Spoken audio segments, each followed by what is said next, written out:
Hello, Internet. Welcome to the show. Thank you for joining us. The University of Utah travels to the Coliseum. Do they stand a chance against this high-powered USC offense? All that and more. My name is Darren. That is AJ. And this is the DNA Sports Recap. Roll the intro.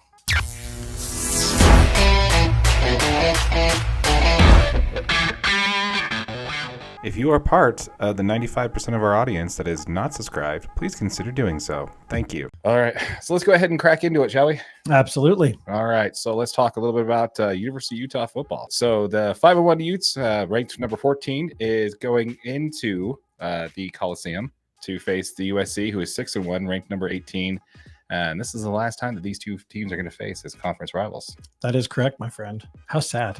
Sad day for the Pac-12, especially because they've had such a good year. Yeah, it's been a good year. Yeah, I think this is the most we've ever had as far as teams ranked in the top 20. And continuously, the whole season, too, has been awesome. So we got USC coming off their loss against Notre Dame. Reigning Heisman Trophy winner Caleb Williams threw 3 picks and 1 touchdown pass for a final score of 48-20, just coming off his worst game of the season there. Give me your first take. What are you thinking about USC versus Utah? Well, this is going to be kind of a strength on straight game, kind of like we said before. USC is high powered, as much offense as you can possibly produce. They've got the reigning Heisman winner in Caleb Williams.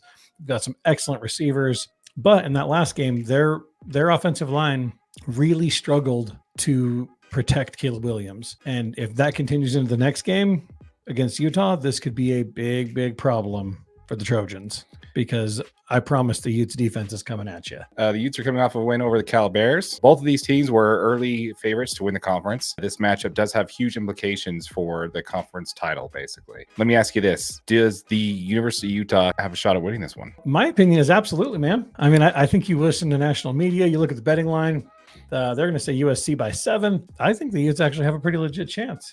You want to know why?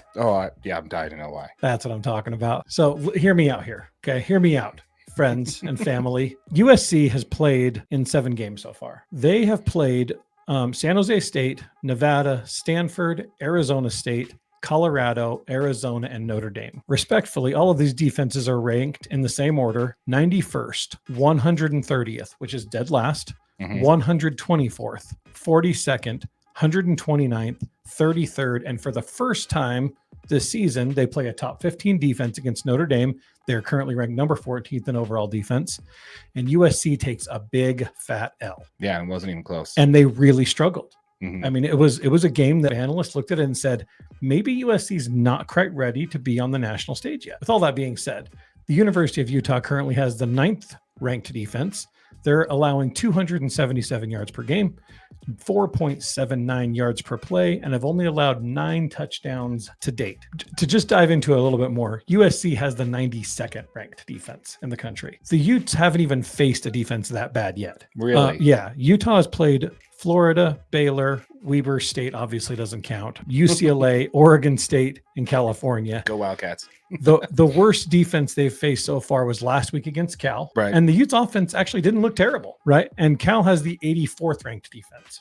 I'm telling you, man, I mean, this USC defense has played 491 snaps so far. The Utes defense has only played 348. So the Utes defense has a lot less use on them. They're going to be ready to go against Caleb Williams. They're going to be ready to go against this high-powered offense. And I think if we can get to the quarterback, Utah has a chance to win this football game. So USC beating the back-to-back conference champions would go a long way to make their case for Vegas. With the Utes losing to Oregon State, the Beavers, right? A more important game for the Utes would be Utes versus Oregon. That's going to be really the more important game on the schedule. So Utah, you got USC high-powered offense versus a Utes suffocating defense. We do have the over-under on this one is 57.5. Are you taking the over-under this time? I'm going to take the over on this one, just because, again, the Utes had some luck last week against that Cal defense. The USC defense is not even that good. I think we found something in Sione Vaki. I think Bryson Barnes continues with some of his momentum. I think the Utes put some points on the board. It's the only chance they have to win this game. And as long as we can put some points on the board, I think I'm going to take the over. Bryson Barnes all the way? Yep. Coming back okay after that pretty hit? Yeah, I mean, he played last week against Cal. Yeah, and he played pretty well. Yeah, I'd have to agree with you there. I do think that I wouldn't mind seeing Nate Johnson against, a lower ranked defensive opponent. Like you said, they haven't played anybody with this bad a defense before. I'd like to see, an opportunity for that part of the playbook to be opened up to him to see what he can do.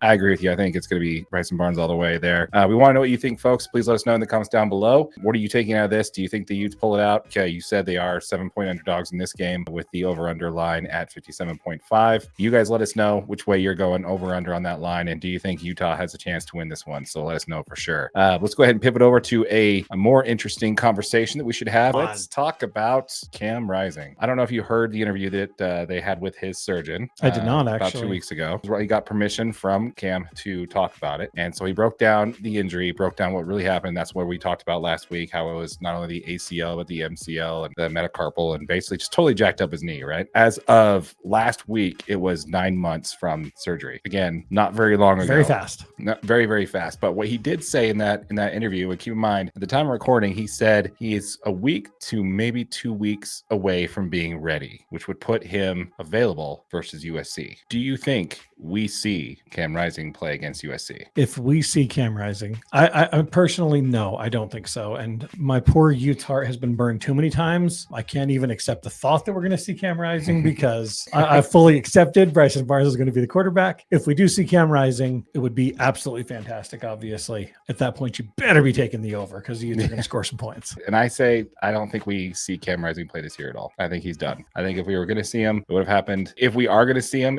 I think you were right that it would be penciled in probably against Cal because it would be the softest landing spot in conference for him to really get up and get going, because there's no way he's coming into top 10 quarterback in the league type form fresh out the gate. Let's say we don't see him against USC. Do you think it's time that, I don't know if you heard Cal Williamson's conversations that he had in the press conference on Monday. He said that he believes that both not only Cam, but also Brant Keefe. Yeah, Brant Keefe could get medical red shirts. He said it's a slam dunk that they can get it. Do you think the Utes should look into redshirting, medical redshirting both Cam and Keefe? I think it's something that if Cam is not ready this week and the Utes somehow pull out a win against USC, I think you have to look at activating Cam. We could see some really rough times here pretty soon as Utes fans if we don't get Cam Rising back on the field soon. One, if you lose against USC this week with no Cam, don't bring him out there. You know what I mean? Let's shut it down and let's get a full Cam, full strength, full season next year. First season in the Big 12, and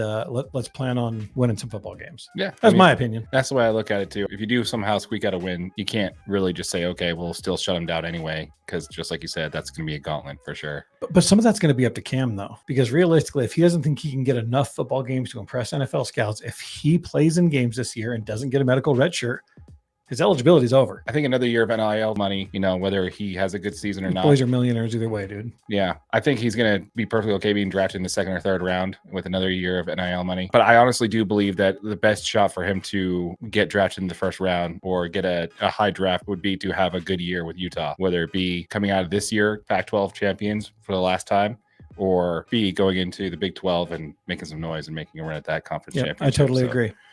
All right. Once again, folks, we'd like to hear what you think. So please let us know in the comments down below. We are on the grind to 1,000 subscribers. As you know, we are doing a giveaway. Once we hit 1,000 subscribers, we'll be giving the first $500 that we earn in AdSense revenue back to our subscribers. 5 subscribers will each earn $100. Make sure that you are subscribed so you don't miss out on that. You got anything else on the University of Utah? Final thought. Keep USC off the field. Manage the clock. Score points. And don't allow Caleb Williams to beat you. That's right. My final thought is keep the defense off the field for the University of Utah. You got to control the ball, keep the ball on the offensive hand. Absolutely. Because we don't need them to get tired out. Exactly. So again, let us know, folks, what you think. And go Utes. Go Utes. All right, folks. Well, that will do it for us here today at the DNA Sports Recap.